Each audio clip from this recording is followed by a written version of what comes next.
La presse française ne diffuse pas d'images violant le principe de dignité humaine. Bonjour. En France, les journalistes ont une déontologie. La dernière version date de mars 2011. Au nom de cette déontologie, les journalistes vont faire le choix de diffuser ou non une image.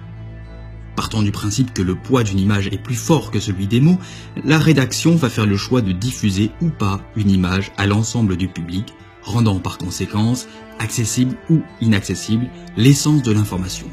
C'est l'élitisme des bureaux de rédaction qui choisit pour le peuple. Mais l'appréciation varie en fonction du message à faire passer. Comme le dit Hervé Brussini, le directeur de France TV Info, il y a une prise de conscience à faire passer.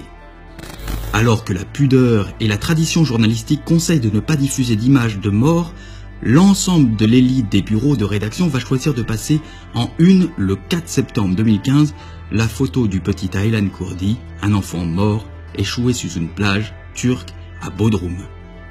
L'horreur par contre, il ne faut pas la montrer lorsque Yassine Sali décapite le 26 juin 2015 son patron en Isère, lorsque le journaliste Jens Follet est décapité par l'État islamiste.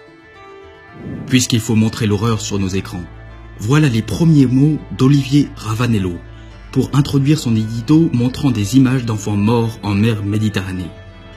Pour un homme dans le coma, en revanche, l'horreur ne doit pas être montrée. La question est différente. Le 9 janvier 2015, la famille de Vincent Lambert diffuse une vidéo, on voit Vincent réagir.